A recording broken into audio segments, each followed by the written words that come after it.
What's up, everybody? Down in Laredo still. Probably get a load out today. If not, we're okay with that. I've really grown to like this area right now. The weather's amazing. Right now there's a lot of wind, but the temperature's just fantastic.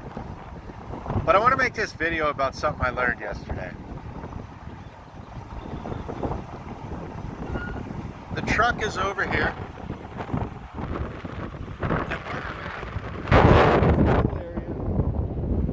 Made for dog walking and just sit down. And last night, as the sun set, a lot of the truck drivers kind of came out here to stand around, and some of them were talking. And I had Tarly out here, and there was a man standing over there, probably 50 feet away.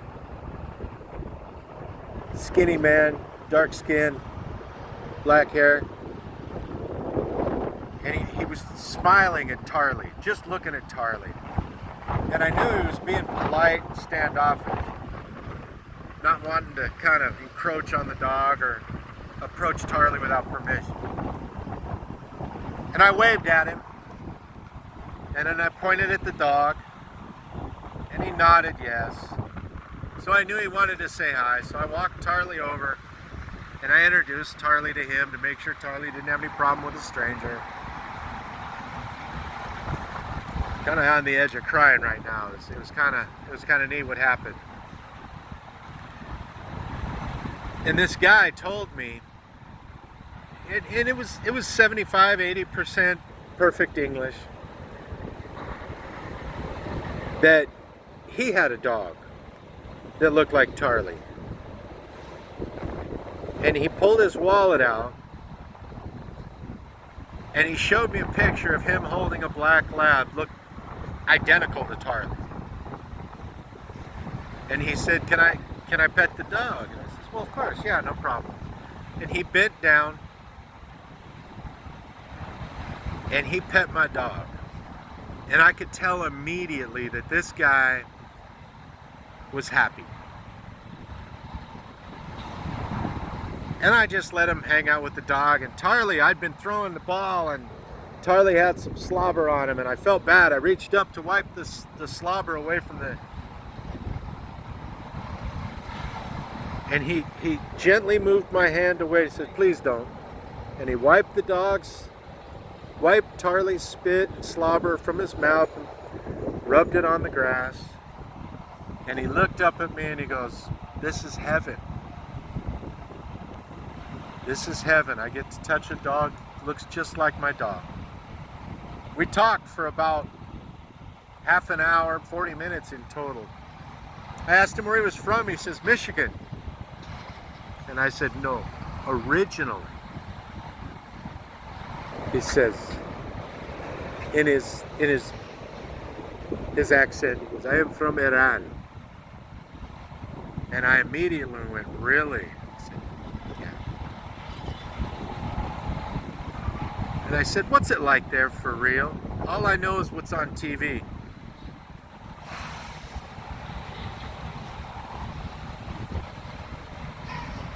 That's what he said.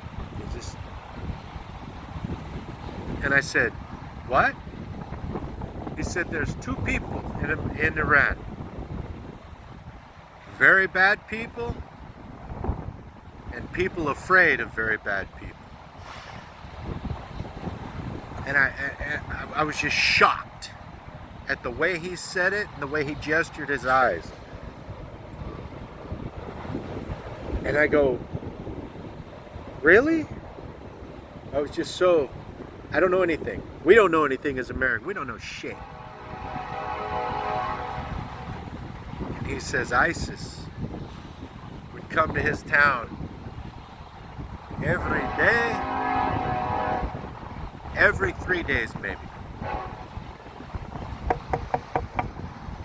Knock on the door. The children, they were checking to see how old his kids were. His wife wasn't around anymore. And ISIS couldn't take his kids because they were too young to take. And they couldn't take him because he had to raise the kids to get old enough to fight for ISIS.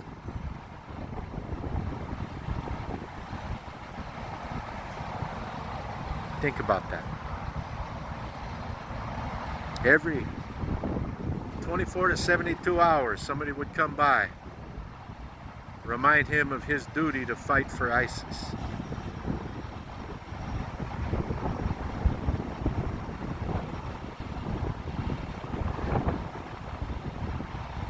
Nobody's knocking on my fucking door.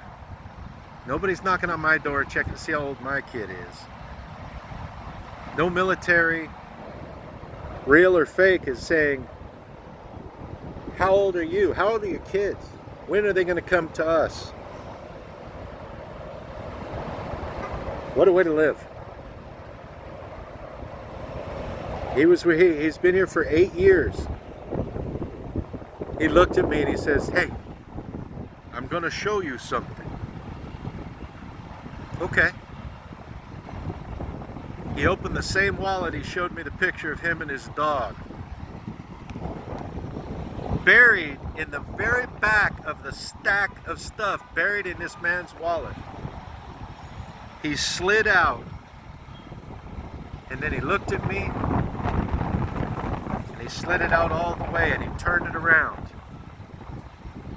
And he showed me his Iraq soldier identification card.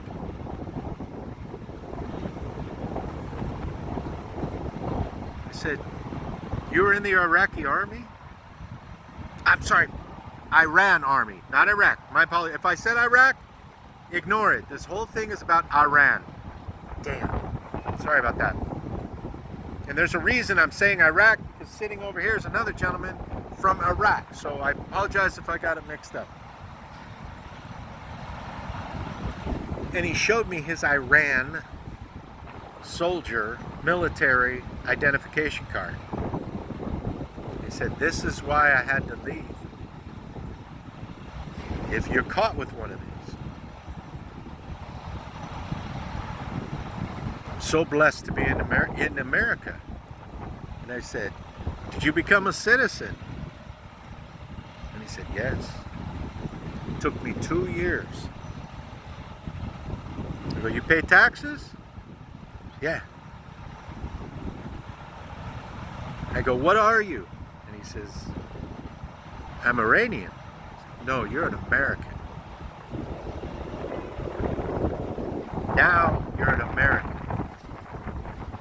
I got dust coming. And I explained to him, in my eyes, you're an American now. Where you come from does not make you what you are. That's where you came from. What you do and where you live and where you make your decisions at become who you are. That's how I look at it. I don't care what country you're from. I don't care where you're from. If you go through all the work to become a citizen, now you're American.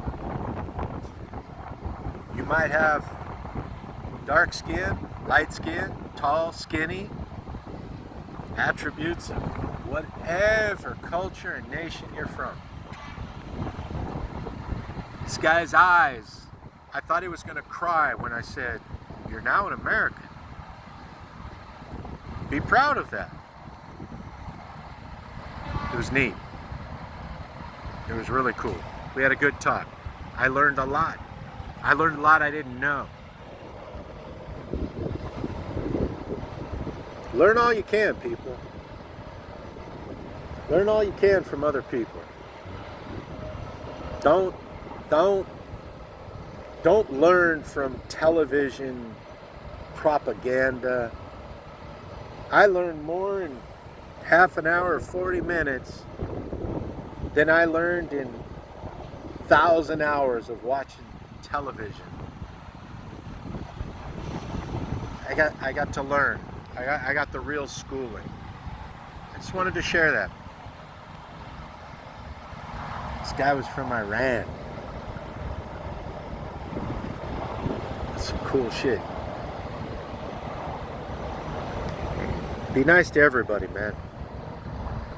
Aloha.